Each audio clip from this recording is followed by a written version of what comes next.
family and friends gathered to pay their respects and say their goodbyes to a 12-year-old Connecticut girl who was stabbed to death by her twin brother. A funeral for Brigid Curtin was held on Saturday afternoon at St. Patrick's St. Anthony Church in Hartford.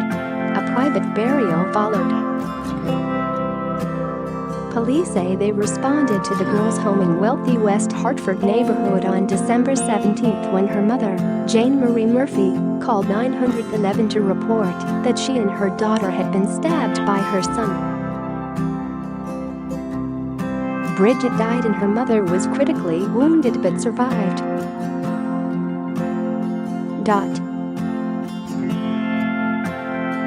According to an obituary posted in the Hartford Courant, Brigid was an honor student at Sedgwick Middle School, where she received Student of the Month several times.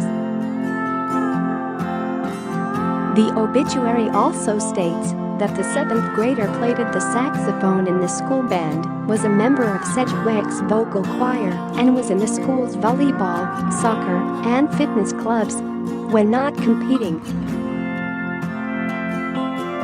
Her twin brother name has not been released because of juvenile offender laws. He has been charged with first-degree assault and murder with special circumstances. He was released from Connecticut Children's Medical Center this week after he sustained minor injuries in the attack and is currently being held at the Juvenile Detention Center in Hartford, according to the Courant. Police have not yet released a motive for the violent incident. Share this article. Share.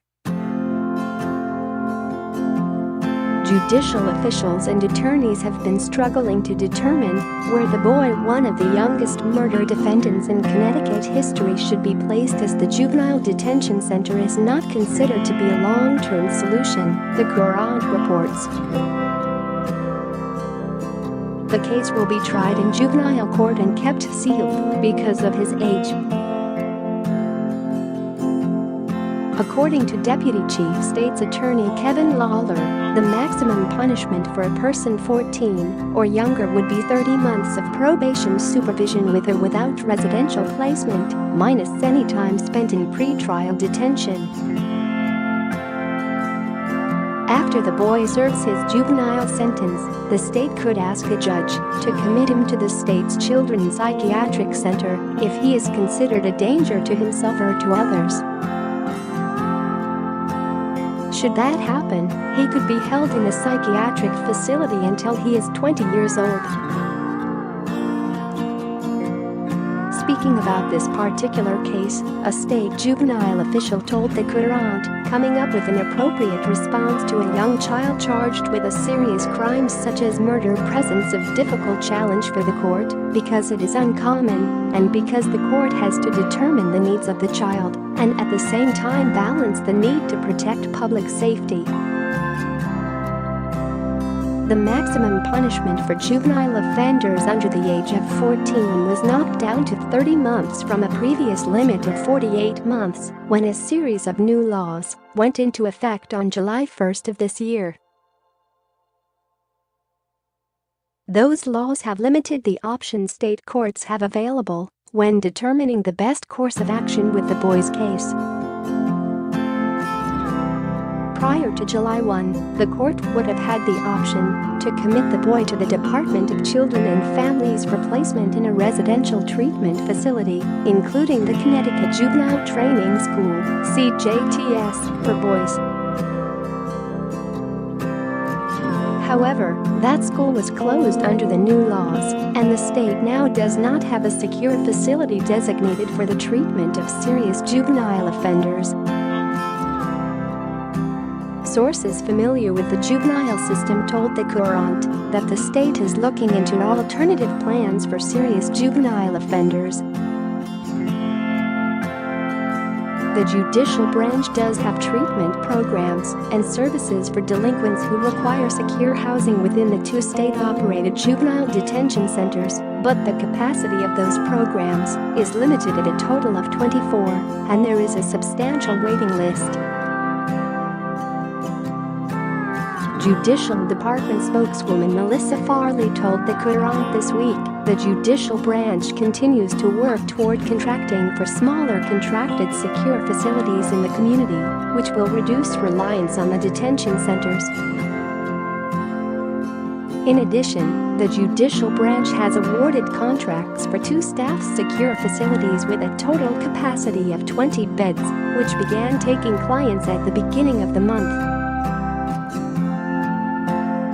Once the West Hartford suspect's juvenile sentence is completed, the state could ask a judge to commit him if he is still a danger either to himself or to others.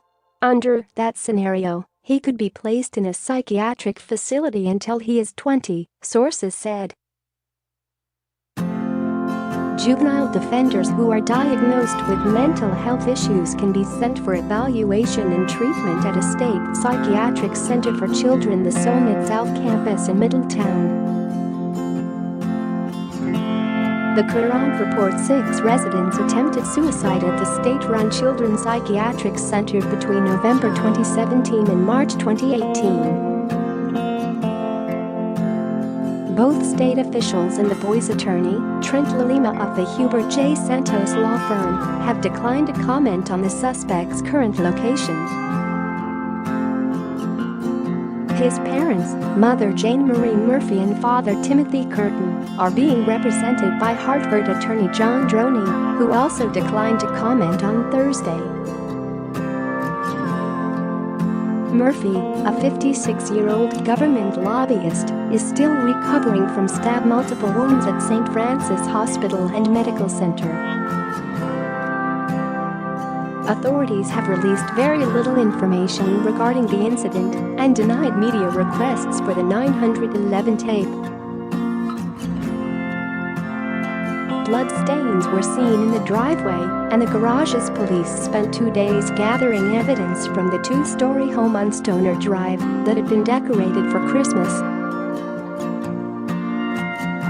Flowers and white ribbons have been placed near the house in the upscale West Hartford community that is still reeling from the unspeakable tragedy.